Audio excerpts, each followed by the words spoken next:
हमारी टीम गजब ही कर रही है। बढ़िया न्यूज आ रही है सर, बिल्कुल खतरनाक एक एक खबर लेकर ऐसे आ रहे हैं कि पूछिए मत।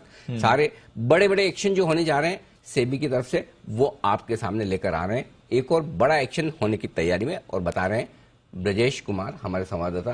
ब्रजेश बताइए क्या है बड़ी खबर।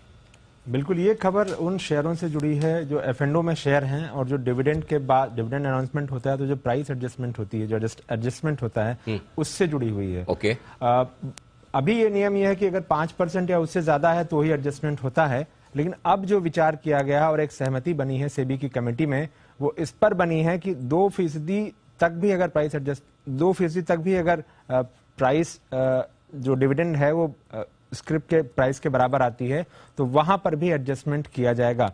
सेबी की कमेटी की मीटिंग हुई थी पिछले महीने, वहां पर इसको लेकर के सहमति बनी है और जल्दी ही हम उम्मीद कर सकते हैं कि इस पर जो नियम है वो हमें आते हुए दिखेंगे।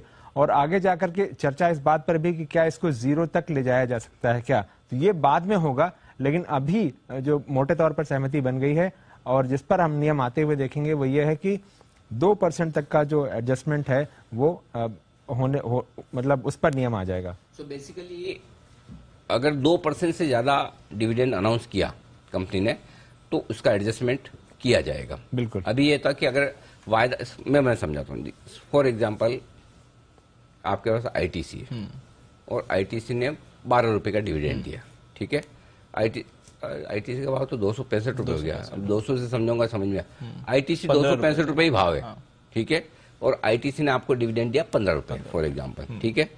तो आज आईटीसी अगर 265 पे बंद होता है और आज कंपनी ने डिविडेंड ऐलान किया, जिस दिन शेयर बंद हो रहा है फ्यूचर्स में जिस भाव पर नहीं कैश में उस भाव पर जितना डिविडेंड दिया जाता है, समझिए 265 में आज कैश में बंद होता है, 15 रुपए डिविडेंड है, यानी 5% से ज्यादा हुआ, 13 रुपए से ज्यादा, तो इसे माना जाएगा स्पेशल डिविडेंड।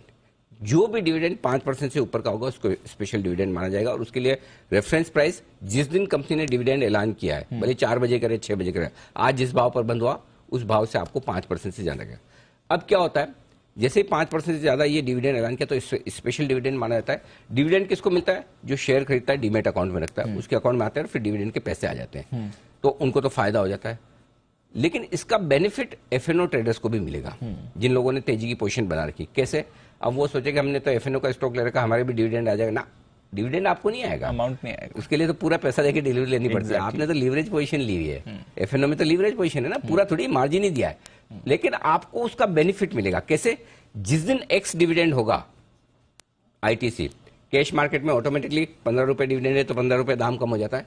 एफ&ओ में भी 15 रुपए दाम ऑटोमेटिकली कम हो जाएगा कैश मार्केट की तरह, और ये जो 15 रुपए कम होगा वो क्रेडिट आपके अकाउंट में दिखाएगा, और अगर किसी ने शॉर्ट कर रखा है तो उसके अकाउंट में उतनी डेबिट दिखा देगा। तो एफ&ओ में वो डिविडेंड का एडजस्टमेंट हो जाता है, तो आपके लिए डिविडेंड न्यूट्रल हो गए, न आया न गया। अब इस नियम को बदलकर 2% पे लाया जा रहा है, यानी कि अगर 2% से ज्यादा डिविडेंड ऐलान किया तो उसे स्पेशल माना जाएगा और उसका एडजस्टमेंट होगा।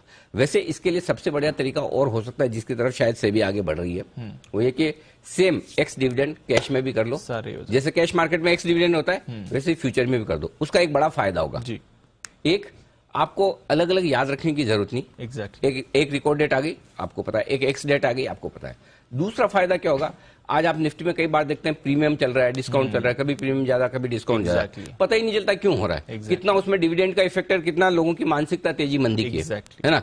सो अगर आपके लिए एक्चुअली फिर प्रीमियम जो दिखेगी निफ्टी फ्यूचर्स में या किसी स्टॉक फ्यूचर में, वो एक्चुअल प्रीमियम दिखेगी बजाय डिविडेंड के एडजस्टमेंट की। तो आई थिंक इवेंचुअली ब्रजेश उस तरफ बढ़ेंगे कि दोनों 8 पार हो जाए। अभी तो ब्रॉडली 2% पे बात है, बाकी आगे जितने भी कॉर्पोरेट एक्शंस हैं जो अफेक्ट करने वाले हैं तो उसको लेकर के और शायद एक वर्किंग ग्रुप बनेगा जिसमें चर्चा होगी और फाइन ट्यून होगा, तो उस पर आगे काम बढ़ेगा, चर्चा होगी उस पर।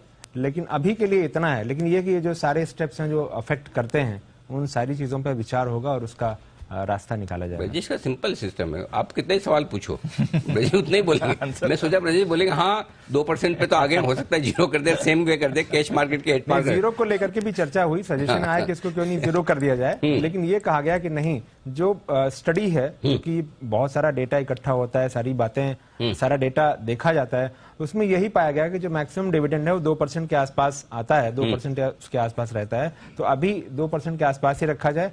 अगर ये डेटा सजेस्ट करेगा कि इसको और आगे ले जाना चाहिए, जीरो की तरफ ले जाना चाहिए, तो ओपन टू आइडिया है, लेकिन अभी 2% है। और इससे बड़ा फायदा होगा एक्चुअली। आमतौर पर नहीं तो जो एफएनओ में ट्रेड करता है वो नेचुरली वो तो फ्यूचर्स ट्रेड कर रहा है, उसको डिकोड डेट, एक्स डेट, इनसे कोई मतलब होता नहीं है। उनको कई बार नुकसान होता है इनमें, तो अननेसेसरी वाला नुकसान बचेगा। और इस पर बहुत अच्छी ओपिनियन आपको सेठी साहब दे सकते हैं। सेठी साहब हमारे साथ हैं और सेठी साहब इस तरह के मैटर को अच्छे से समझते हैं। सेठी साहब बताएं अपनी राय, 2% करने से स्पेशल, 2% से ज्यादा डिविडेंड को स्पेशल मानने से कुछ फायदा होगा? नहीं, बिल्कुल अनिल जी, बहुत ही it's a clearly very good step in the right direction. मुझे लगता है ये जीरो वाला भी जो आपका एक इच्छा है वो भी पूरी होनी चाहिए, बिकॉज कोई कारण नहीं है कि एफ&ओ में जिन्होंने खरीदा उनको उसका बेनिफिट नहीं मिलना चाहिए। बिकॉज जब कोई स्टॉक आप कैश में नहीं लेके एफ&ओ में लेते हैं तो रिस्क आपकी उतनी है, खाली आप फंडिंग अरेंजमेंट ले रहे हो, एक लेवरेज पोजीशन ले रहे हो और एक आप पूरे पैसे देके डिलीवरी ले रहे हो।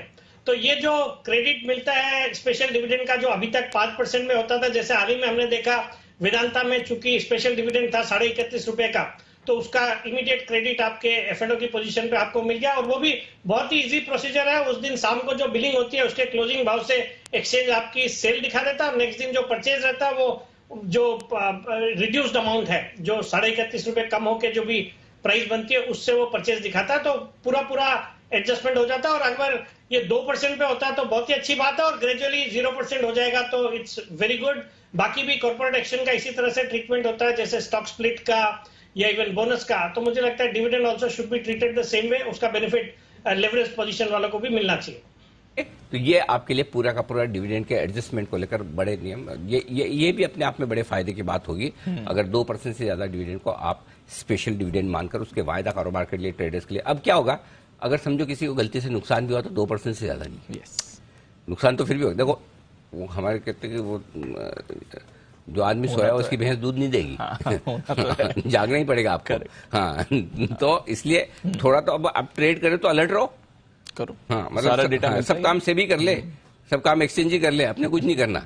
हाँ, तो इसलिए आपको भी जागना पड़ेगा जब आप ट्रेड कर रहे हो। फिर भी कम से कम इसको करने से एक काम ये हो जाएगा दीप की 2% से ज्यादा नुकसान नहीं होगा अगर कोई सोया हुआ भी है तो, है ना।